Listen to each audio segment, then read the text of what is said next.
it is told as a panel discussion. It is actually it is 3 talks. The first talk is by me. Even the panel titled as Robotics and Genetics in the Field of Disability. I am purely speaking about the clinical things, nothing about the genetics or robotics, because it is very, very important. We all know early detection of a neurodevelopmental disability is very, very important because it needs early intervention at a very younger age.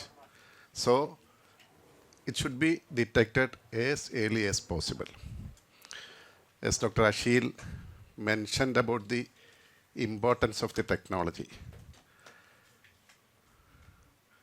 I just modified my slide with a saying of Hawkins. It's a quote by him. My house and my workplace have accessible for me.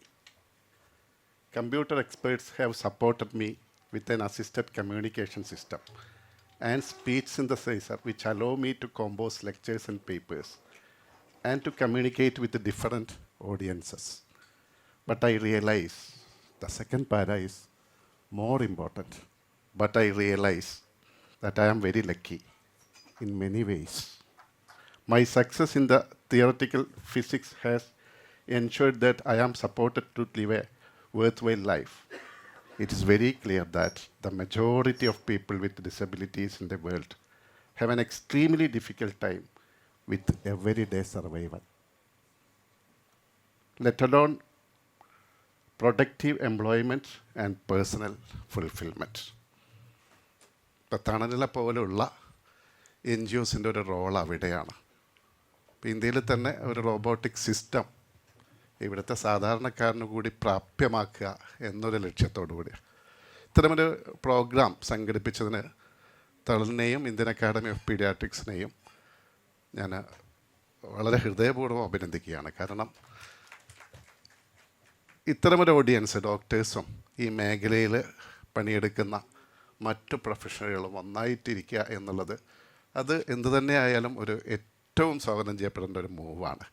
കാരണം ഈ പ്രൊഫഷണൽസിന് മൊത്തത്തിലുള്ളൊരു പ്രശ്നം എന്താണെന്ന് പറഞ്ഞു കഴിഞ്ഞാൽ ഓരോരുത്തർക്കും ആ ഒരു professional ego ഉണ്ട്.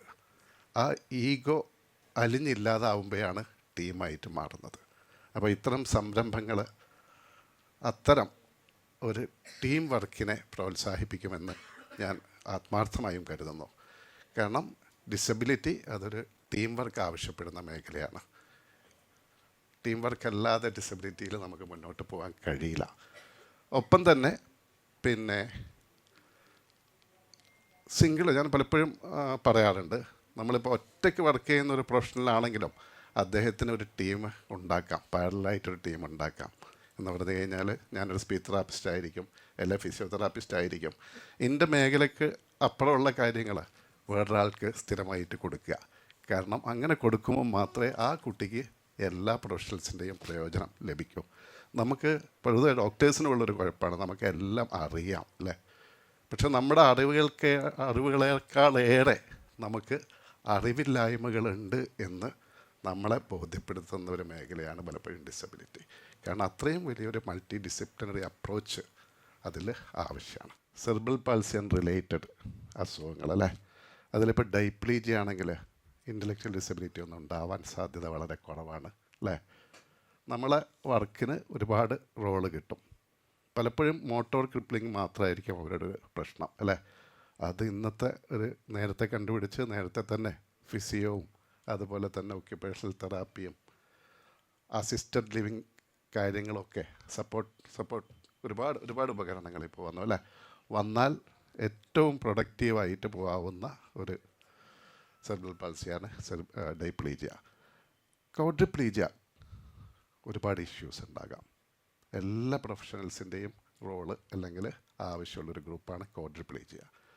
പക്ഷേ എന്ന് തന്നെ ആയാലും ആ ഒരു ഏർലി ഡിറ്റക്ഷനിൽ ഒരുപാട് ഗുണപരമായ മാറ്റങ്ങൾ ഉണ്ടാക്കാവുന്ന ഒരു ഗ്രൂപ്പാണ് CP അല്ലെങ്കിൽ സെർബ്രൽ പാൾസി പോലുള്ള അസുഖങ്ങൾ. അപ്പോൾ രണ്ടാമത്തെ ഗ്രൂപ്പ് ന്യൂറോ ഡീജനറേറ്റീവ് ഗ്രൂപ്പ്, അത് നമുക്ക് പലപ്പോഴും ഇപ്പോഴും ഒരുപാട് ജനറ്റിക്സിലൊക്കെ ഒരുപാട് ഡെവലപ്മെൻറ്റ്സ് വന്നിട്ടുണ്ട്. സ്റ്റിൽ നമുക്ക് കുറച്ചും കൂടി ബുദ്ധിമുട്ടുള്ളൊരു ഗ്രൂപ്പാണ് neurodegenerative and metabolic disorders. മൂന്നാമത്തെ chromosomal abnormalities. The classical example is Down syndrome അല്ലേ. അപ്പോൾ പല ഡെവലപ്ഡ് കൺട്രീസിലും ഡൗൺ സിൻഡ്രോം കുട്ടികൾ പ്രൊഫഷണൽ അല്ലെങ്കിൽ അവരവർ വൊക്കേഷണൽ ട്രെയിനിങ് കഴിഞ്ഞ് പ്ലേസ് ചെയ്തിട്ടുണ്ടാകും അല്ലേ. നമ്മളിപ്പോൾ അങ്ങനെ ചെയ്ത് തുടങ്ങി അല്ലേ. കാരണം ഒരാളുടെ ലൈവ്ലിഹുഡിന് സമ്പാദിക്കാൻ അയാളെ പ്രാപ്തനാക്കുക എന്നുള്ളതാണ് ഏറ്റവും വലിയ റീഹാബിലിറ്റേഷൻ. അതുകൊണ്ട് തന്നെ വൊക്കേഷണൽ ട്രെയിനിങ്ങിന് വലിയൊരു റോളുണ്ട്. നാലാമത്തത് ഐസൊലേറ്റഡ് ഡിലേ. ഒരു പക്ഷേ ഏറ്റവും നന്നായിട്ട് നമുക്കിപ്പോൾ ഹിയറിംഗ് ഇമ്പയർമെൻറ്റ് അല്ലേ, കോക്ലിയർ ഇംപ്ലാന്റേഷൻ വരെയുള്ള സാധ്യതകൾ ഇപ്പോൾ നേരത്തെ സൂചിപ്പിച്ചു. പക്ഷേ ഇംപ്ലാന്റേഷനേക്കാളും പ്രധാനമായിരുന്നു അത് കഴിഞ്ഞ് നമ്മൾ കൊടുക്കുന്ന ഓഡിയോ വെർബൽ ഹാബിലിറ്റേഷൻ. കാരണം ഇംപ്ലാന്റ് ചെയ്തുകൊണ്ട് ഒരു കുട്ടിയും സംസാരിക്കില്ല. ഇപ്പോൾ ഇന്ത്യയിൽ ആദ്യമായിട്ട് ഒരു കോക്ലിയർ ഇംപ്ലാന്റ് പ്രോഗ്രാം ശരിക്കും ഗവൺമെൻറ് സെറ്റപ്പിൽ വന്നത് ആന്ധ്രാപ്രദേശിലാണ്. ആന്ധ്രാപ്രദേശിലെ ഹെലികോപ്റ്റർ അപകടത്തിൽ മരിച്ചുപോയ ഒരു മുഖ്യമന്ത്രി റെഡ്ഡി, ജനാർദ്ദന റെഡ്ഡി, അദ്ദേഹം രാജീവ് ഗാന്ധി ആരോഗ്യശ്രീയിൽ 1500ഓളം കുട്ടികൾക്ക് കോക്ലിയർ ഇംപ്ലാന്റ് വെച്ചു. പക്ഷേ വിരലിലെണ്ണാവുന്ന കുട്ടികളെ സംസാരിച്ചിട്ടുള്ളൂ. കാരണം there was no structured program for the audio verbal habilitation. എല്ലാവർക്കും കോക്ലിയർ ഇംപ്ലാന്റ് വെച്ച് വിട്ടുകൊടുത്തു. സ്പീച്ച് തെറാപ്പി കൊടുക്കാനുള്ള സംവിധാനം പ്രോഗ്രാമിൽ ഉണ്ടായിരുന്നില്ല. കേരള പ്രോഗ്രാമിൻ്റെ ഏറ്റവും വിജയം ഉണ്ടായതിൻ്റെ ഒരൊറ്റ കാരണം സ്പീച്ച് തെറാപ്പിസ്റ്റുകളുടെ ആത്മാർത്ഥമായ ഓഡിയോളജിസ്റ്റ് ആൻഡ് സ്പീച്ച് തെറാപ്പിസ്റ്റ് ഗ്രൂപ്പിൻ്റെ ആത്മാർത്ഥമായ ശ്രമമാണ്. കാരണം സർജറിൻ്റെ റോഡ് ഒരു പ്രീ ഓപ്പറേറ്റീവ് വർക്കപ്പ്, അത് കഴിഞ്ഞ് സർജറി കഴിഞ്ഞാൽ പോസ്റ്റ് ഓപ്പറേറ്റീവ് പീരീഡ് കഴിഞ്ഞാൽ ഏകദേശം കഴിഞ്ഞു. പക്ഷേ ഒരു നീണ്ട 2 വർഷക്കാലം നിരന്തരമായി തെറാപ്പിയിലൂടെയാണ് ആ കുട്ടികൾ സംസാരിച്ചു തുടങ്ങിയത്. നേരത്തെ അഷീൽ സൂചിപ്പിച്ചു. ഇപ്പോൾ മനോജ് ആദ്യമായിട്ട് ചെയ്ത കുട്ടി ആലപ്പുഴ ഉള്ളൊരു കുട്ടി, അയാൾ കോട്ടയം മെഡിക്കൽ കോളേജിൽ MBBS കഴിഞ്ഞു. ഇപ്പോൾ അതിൻ്റെ ശേഷം 1-2 കുട്ടികൾ MBBSന് വന്നു. അപ്പോൾ ആ റീഹബിലിറ്റേഷൻ പ്രൊഫഷണൽസിൻ്റെ ഒരു വലിയ റോൾ ആ പ്രോഗ്രാമിൽ ഉണ്ടായിരുന്നു. വിഷ്വൽ ഇമ്പയർമെൻറ്റ്, ഐസൊലേറ്റഡ് ഡിലേ നമുക്ക് പലപ്പോഴും കറക്റ്റ് ചെയ്യാം. അപ്പോൾ ആദ്യത്തെ 2ആണ് നമ്മുടെ ഏറ്റവും വലിയ ഹെഡ് ഏക്ക്. നമുക്കൊക്കെ അറിയാം why early detection, because the growing brain is so it is not rigid, it is not concrete, it is flexible. Your stimulation there will be response. അപ്പോൾ അത് കോക്ലിയർ ഇംപ്ലാന്റിൽ നമ്മൾ 3 വയസ്സ് വരെയുള്ള കുട്ടികൾക്കായിരുന്നു ആദ്യം ചെയ്തത്. പിന്നെ 5 വരെ എക്സ്റ്റെൻഡ് ചെയ്തു. കാരണം എന്ന് പറഞ്ഞാൽ ആ യങ്ങർ ഏജിൽ ഇതിനെ പിക്ക് ചെയ്യുക എന്നുള്ളത് ഭയങ്കര ഇമ്പോർട്ടൻറ്റാണ്. യങ്ങർ ഏജിൽ പിക്ക് ചെയ്യണമെങ്കിൽ നമ്മൾ പലപ്പോഴും ഇത്തരം അസുഖങ്ങൾ എന്തെങ്കിലും ഉണ്ടോ എന്ന് നമ്മൾ ആദ്യം സംശയിക്കണം. Suspicion is very important. അപ്പോൾ അവിടെ ആ സസ്പീഷൻ്റെ മേഖലയിൽ ഡോക്ടർമാരോട് എനിക്ക് പ്രത്യേകിച്ചും പറയാനുള്ളത് CK സാർ എപ്പോഴും പറയുന്നൊരു കാര്യമാണ്. കാരണം if the mother is very much concerned about the development of the baby, കുഴപ്പമില്ലാതെ നമ്മൾ പറയരുത്. കാരണം അത് മദറിൻ്റെ ചിലപ്പോൾ ഒരു ഇല്യൂഷനായിരിക്കാം. അപ്പോൾ എപ്പോഴും മദർ വല്ലാതെ കൺസേൺഡ് ആണെങ്കിൽ എന്തെങ്കിലും ഉണ്ടോ, ഒരു കുഴപ്പമില്ല എന്ന് പറഞ്ഞേക്കരുത്, ഫോളോ അപ്പ് വെക്കണം. കാരണം മദറിൻ്റെ ഒരു കൺസേൺസ് അവരുടെ ഉള്ളിൽ നിന്ന് വരുന്ന ഒരു സംശയമാവാം. അതെപ്പോഴും ശ്രദ്ധിക്കേണ്ട ഒരു കാര്യമാണ്. നേരത്തെ തന്നെ ഞാൻ സൂചിപ്പിച്ചു, എത്ര നേരത്തെ കണ്ടുപിടിക്കാൻ പറ്റും അത്രയും നേരത്തെയാണ് നമ്മൾ കണ്ടുപിടിക്കേണ്ടത്. അപ്പോൾ അതിന് സയൻറ്റിഫിക്കലി നമ്മൾ അപ്രോച്ച് ചെയ്യുമ്പോൾ 2 കാര്യങ്ങൾ ഭയങ്കര ഇമ്പോർട്ടൻ്റ് ആണ്. സംശയിക്കണം. ഏത് കുട്ടികളെ സംശയിക്കണം? ഹൈ റിസ്ക് ബേബീസിൽ പ്രത്യേകിച്ച് സംശയിക്കണം. അപ്പോൾ അത് നമ്മുടെ പ്രാക്ടീസിൽ തന്നെ അത്തരമൊരു അവബോധം നമ്മൾ കീപ്പ് ചെയ്യണം. ഹൈ റിസ്ക് ബേബി ഫോളോ അപ്പിന് വന്നു കഴിഞ്ഞാൽ നമ്മളതിൻ്റെ ഡെവലപ്മെൻറ്റിനെ പറ്റി അല്ലെങ്കിൽ എന്തെങ്കിലും ഏർലി മാർക്കേഴ്സ് ഉണ്ടോ എന്ന് പ്രത്യേകിച്ച് നോക്കണം. ഇനി ഒരു റിസ്ക്കും ഇല്ലാത്ത കുട്ടികളിലും ഇത്തരം പ്രശ്നങ്ങൾ വരാം, പക്ഷേ statistically it is very very less അല്ലേ. അപ്പോൾ ഹൈ റിസ്കിൽ കോൺസെൻട്രേറ്റ് ചെയ്യണമെന്ന് പറയുന്നതിൻ്റെ ഒരു ന്യായം അല്ലെ, ഒരു ബേസിസ് അതാണ്. അപ്പോൾ ഏതൊക്കെയാണ് high risk conditions? Any baby with any of the factors, prenatal or perinatal or postnatal factors, which we all know. I'm not going into the details. Hypertensive mother, diabetic mother, IUGR baby, perinatal asphyxia kuttigal, even a simple urinary tract infection in the mother, especially towards the term, any high grade fever towards the term. All of them, all these factors may make the baby at a higher risk for developing neurodevelopmental issues, including cerebral palsy. Of course, prematurity. Now the infant mortality rate is coming down. Lot of facilities, lot of care offered to the preterm babies. All of them are surviving. So the incidence or the prevalence of disability will not come down. നമ്മൾ എന്തൊക്കെ ചെയ്ത് കഴിഞ്ഞാലും കാരണം ഇത്രയും high risk babies survive ചെയ്യുന്ന എണ്ണം കൂടുന്നത് കൊണ്ട് ഇറ്റ് ഇസ് എ വലിയൊരു ഫീൽഡാണ് ഇപ്പോൾ ഡിസബിലിറ്റി. ഒരുപാട് പ്രൊഫഷണൽസിന് ആവശ്യമുള്ള ഫീൽഡാണ്. അപ്പോൾ ഇത്തരം സ്ഥാപനങ്ങൾ അടുത്ത സ്ട്രെസ് അതായിരിക്കണം. കാരണം എന്ന് പറഞ്ഞാൽ ഇത്തരം ആളുകൾക്കുള്ള ട്രെയിനിങ് കോഴ്സുകളും അല്ല ഒക്യുപേഷണൽ തെറാപ്പിസ്റ്റ് വല്ലാതെ കുറഞ്ഞ ഒരു പ്രൊഫഷണൽ ഗ്രൂപ്പാണ്. പിന്നെ ഞാൻ മോഹൻദാസ് ഇരുന്നപ്പോൾ ഇങ്ങനെ പറയായിരുന്നു, it is very easy to preach എന്നൊക്കെ പറയാമെങ്കിലും ഞാനത് പറയാം വീണ്ടും. കാരണം എന്ന് പറഞ്ഞാൽ ഉപദേശിക്കാൻ എളുപ്പമാണ് അല്ലേ, പ്രായോഗികതകൾക്ക് ഒരുപാട് ബുദ്ധിമുട്ടുകളുണ്ടാവും. സ്റ്റിൽ എനിക്ക് പ്രൊഫഷണലോട് പറയാനുള്ള request, if you are adhering to a centre you will excel in that profession. ഇപ്പം നിങ്ങളുടെ ഇടയിൽ കാണുന്ന ഒരു ചെറിയ പ്രശ്നം എന്താണെന്ന് പറഞ്ഞാൽ 1000 രൂപ സാലറി അധികം പറഞ്ഞാൽ അപ്പുറത്തെ സ്ഥാപനത്തിലേക്ക് പോയി കളയും, അല്ലെ വേറൊരു സ്ഥാപനത്തിലേക്ക് പോകും. ഞാൻ കുറ്റം പറയല്ല, 1000 രൂപ ഇമ്പോർട്ടൻ്റ് തന്നെയാണ് പലർക്കും അല്ലേ, depends on their situation. Still നിങ്ങൾ ഏതെങ്കിലും ഒരു സ്ഥാപനത്തിൽ കണ്ടിന്യൂ ആയിട്ട് വർക്ക് ചെയ്യാൻ ശ്രമിക്കണം എന്നൊരു റിക്വസ്റ്റ് ഉണ്ട്. കാരണം എന്ന് പറഞ്ഞാൽ അത് ഭയങ്കര ഒരു നീഡാണ് അല്ലേ, നിങ്ങളുടെ തെറാപ്പി ചെയ്യുന്ന കുട്ടികൾക്കും അത് ഭയങ്കര ഇമ്പോർട്ടൻ്റാണ്. അപ്പോൾ നിങ്ങളുടെ സാമ്പത്തിക പ്രശ്നങ്ങളൊക്കെ ഉണ്ടാകും. സ്റ്റിൽ ചെറിയൊരു ശമ്പള വിതരണത്തിന് വ്യത്യാസത്തിന് സ്ഥാപനങ്ങൾ മാറരുതെന്നൊരു റിക്വസ്റ്റ് പറയുകയാണ് ഞാൻ. ശരി, ഓക്കെ. ദെൻ ഞാൻ എൻ്റെ ടോക്ക് ഇപ്പോൾ കഴിയും. കാരണം എന്ന് പറഞ്ഞാൽ ഒരുപാട് ടോക്കുകൾ ഇപ്പോൾ ജനറ്റിക്സിനെ പറ്റി നിഷയും മോഹൻദാസും ഒക്കെ പറയും. ഞാൻ പറയണത് ഇപ്പോൾ നോൺ ന്യൂറോളജിക്കലായിട്ടല്ലേ, ന്യൂറോളജിസ്റ്റും ഡോക്ടർമാരൊക്കെ അങ്ങോട്ടും പിക്ക് ചെയ്യും. പക്ഷെ ഒരു ന്യൂറോളജിക്കൽ മാനിഫെസ്റ്റേഷൻ വരുന്നതിന് മുമ്പ് ഏർലി മാർക്കേഴ്സ്, ഒരു കുട്ടിക്ക് ന്യൂറോ ഡെവലപ്മെൻറ്റ് ഡിസബിലിറ്റി ഉണ്ടോ എന്ന് സംശയിക്കണം. ആ കാര്യങ്ങളെ പറ്റിയാണ് ഞാൻ സൂചിപ്പിക്കാൻ. ഒന്ന്, what are the early markers? ചില ഏർലി മാർക്കേഴ്സ് നോൺ സ്പെസിഫിക് ആയിരിക്കും, ന്യൂറോളജിക്കലേ ആയിരിക്കില്ല അത്. അല്ലെങ്കിൽ it may a growth problem, it may be an abnormal motor performance that it become a neurological sign, or an alteration in the muscle tone, it may be a reflex abnormality. ഇത് ഇത്രയും കൂടി ടെക്നിക്കലാണ്. Then some associated abnormality ഉണ്ടെങ്കിൽ നമ്മൾ ഇയാൾക്ക് neurological എന്തെങ്കിലും ഉണ്ടോ എന്ന് ആലോചിക്കണം. നോൺ സ്പെസിഫിക്കിൽ നമ്മൾ ന്യൂ ബോണിനെ പറ്റി എപ്പോഴും പറയല്ലേ, ന്യൂ ബോണിന് very limited capacity to express the symptoms അല്ലേ. ഒന്നെങ്കിൽ ലെസ് ആക്റ്റീവ്, കരച്ചിൽ, ഇത് രണ്ടേ അവരെ സിംറ്റം ഉള്ളൂ. അപ്പോൾ ക്രൈ ഒരു ഏർലി മാർക്കറാണ്. If a baby is excessively irritable, crying always, രാത്രി മുഴുവൻ കീറുകയാണ്, ഇൻഫൻറ്റൈൽ കോളിക് എന്നൊക്കെ ഡയഗ്നോസ് ചെയ്യുന്നതിൻ്റെ കൂടെ തന്നെ ഇത്ര എന്തെങ്കിലും കാര്യങ്ങളുണ്ടോ എന്ന് ആലോചിക്കണം. It is not the most common cause neuro development disability ആണെന്ന് ഞാൻ പറയുന്നില്ല. There are lot of other causes. പക്ഷേ മറ്റ് കോസുകൾ റൂൾ ഔട്ട് ചെയ്ത് കഴിഞ്ഞാൽ neuro development issue, it may be even a manifestation of a seizure അല്ലേ, especially in A very young age. അപ്പോൾ എക്സസീവ്ലി ഇറിറ്റബിലിറ്റി പലപ്പോഴും നോക്കിയാൽ ചിലപ്പോൾ മൈക്രോകെഫാലി അതിൻ്റെ കൂടെ ഉണ്ടാകും, പക്ഷെ നമ്മൾ നോക്കിയിട്ടുണ്ടാവില്ല. അപ്പോൾ എക്സസീവ്ലി ഇറിറ്റബിൾ, അതുപോലെ തന്നെ abnormally calm,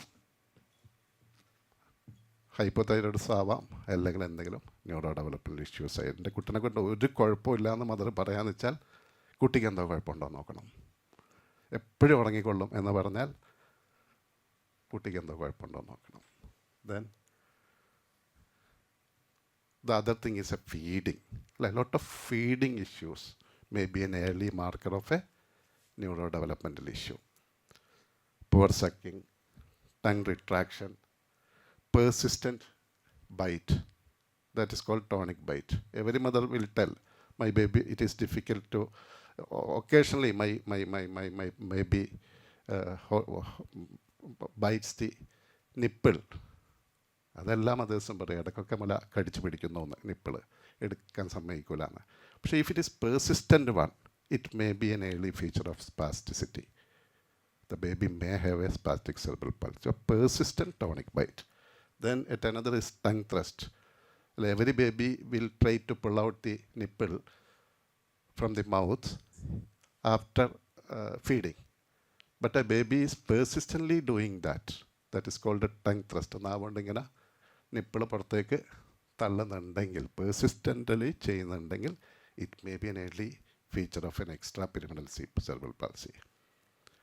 Then grimacing, drooling, frequent vomiting, excessive gastroesophageal reflux and aspirations, repeated aspirations. It may be an occult cleft palate, പക്ഷെ അത് റൂൾ ഔട്ട് ചെയ്തിട്ടുണ്ടെങ്കിൽ it may be A neurological thing. The weight, of course, we all know a preterm baby, low birth weight, and a large birth weight also. Like infant of a diabetic mother, usually large, but his head or her head circumference may be small.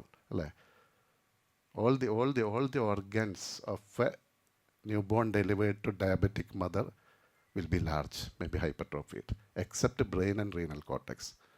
The commonest association in the nervous system is microcephaly. Then length, and the correlation between these two these growth parameters is also important. Suppose a child is having a microcephaly and his length is normal, autosomal recessive microcephaly ആവാനുള്ള സാധ്യത കുറവാണ്. Autosomal dominant മൈക്രോകഫാലി ആണ്, അപ്പോൾ അതിൻ്റെ പ്രോഗ്നോസ് ഒന്നും കൂടി നല്ലതാണ്. Secondary മൈക്രോകഫാലിയും സിൻഡ്രോമും ആവാനുള്ള സാധ്യത കുറവാണ്. അല്ല, മിക്ക സിൻഡ്രോംസിനും including Down syndrome short stature ഉണ്ടാവാം. So correlation between the anthropometric measurements is also important. Still, I remember a case referred from the Wayanad as a case of meningitis, 6-month-old with baby with fever and repeated seizures. Actually, it was a case of microcephaly with a viral infection and a traumatic LP. Alteration in the muscle tone like stiffness, floppiness, poor mobility and fixed postures. Every baby will actively move his limbs. If the quantum of movements is less, there is a paucity or asymmetry. He is moving right limbs, but left atra anakanilla. Reciprocal kicking. This is very important. Every baby will born with a closed hand. But as the days, as the weeks, as the months go, he will open, and he will completely open by 10 to 12 weeks. If it is, he is keeping hands closed or thumbs closed across the palm, even after 3 months, definitely it's a sign suggestive of neurodevelopmental issues. Difficulty in wearing diapers. Young children uses both hands indiscriminately. Developmentally, by 2.5 years or 3 years, they will develop handedness. That is the discriminate use of hand. If it occurs at an early age, definitely it is a sign suggestive of a hemiplegia. അപ്പോൾ any handedness around 6 months, 6 മാസം മുതൽ വലത്തെ കൈ കൊണ്ട് ആ കുട്ടി വാങ്ങുന്നതെന്ന് പറഞ്ഞാൽ അബ്നോർമലാണ്. വലത്തെ കൈയാണ് ഫ്രീക്വൻ്റ്ലി ഉപയോഗിക്കുന്നത്, കാരണം ഇടത്തെ കൈയിൽ ടോൺ അബ്നോർമാലിറ്റി ഉണ്ടാകും. Abnormal crawling and extrapyramidal CP and some other neurodevelopmental issues. There may be movement problem, any disease which affects the extrapyramidal system. And these are some associate features. Usually, cerebral palsy children may have microcephaly, small head, especially quadriplegic CP. Diplegic CP is സാധാരണ വലിയ കുഴപ്പമുണ്ടാവില്ല. ഒരു 1/3 or 25% of hemiplegic CP also may have a microcephaly. But large head is usually against a diagnosis of CP. CP is a static disorder. If large head, it may be a neurodegenerative problem or a metabolic problem or a storage disease.